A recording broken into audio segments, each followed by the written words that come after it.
బూబూస్ TV.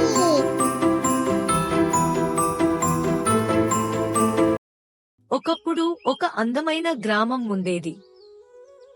Saritha, ఆమె భర్త రామయ్య గ్రామంలో నివసించేవారు. రామయ్య గెట్టరా చరిత్ర నీ ఇన్నాళ్లకు ఏం వండుకుంటాను.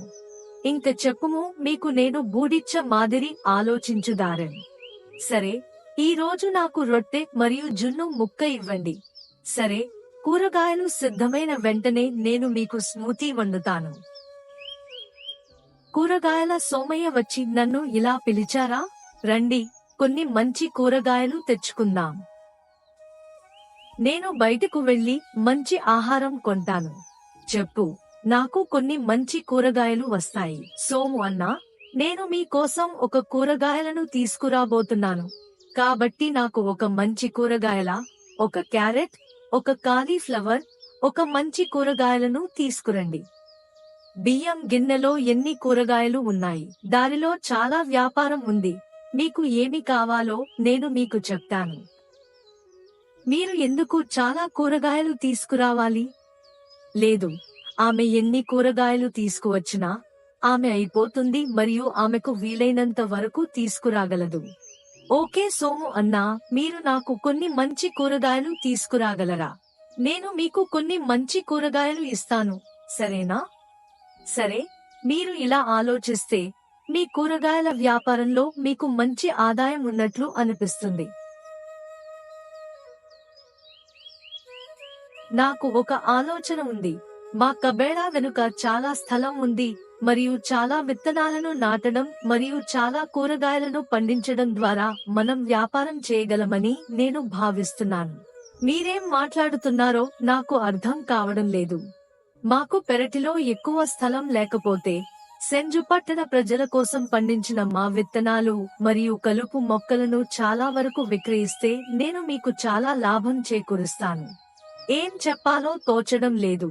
నాకు మరింత స్పష్టంగా చెప్పండి. అవును, మా స్థలం చాలా కూరగాయలు మాత్రమే.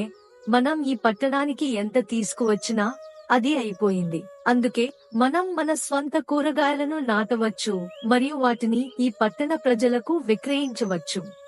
కాబట్టి ఇది మంచి ఆలోచన ఎలా అవుతుంది?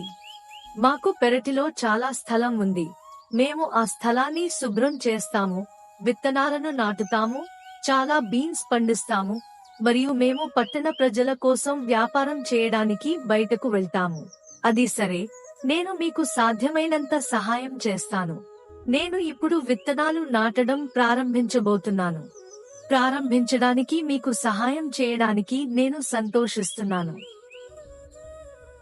విత్తనాలను నాటిన తరువాత భార్యాభర్తలు తక్కువ సమయంలో మంచి కూరగాయల మొక్కలను కోయడానికి తిరిగి వెళతారు. మీరు మీ కూరగాయల వ్యాపారాన్ని ప్రారంభించడానికి సిద్ధంగా ఉన్నారా? కూరగాయలను బాగా పండించినట్లయితే వారు కూరగాయలను వ్యాపారం కోసం మార్కెట్కు తీసుకువెళతారు. మంచి నాణ్యమైన కూరగాయలు కొనండి, చౌకైన కూరగాయలు కొనండి. సరిత వ్యాపారం రోజురోజుకు పెరుగుతూ వచ్చింది. వచ్చి నాణ్యమైన కూరగాయలు కొనండి. ఇది సరే, పెరటిలో కూడా అటువంటి అందమైన కూరగాయలను పండించే మీ సామర్థ్యం గురించి నేను గర్వపడుతున్నాను. లాల్ ప్రశ్నకు సరిత సున్నితంగా నవ్వింది.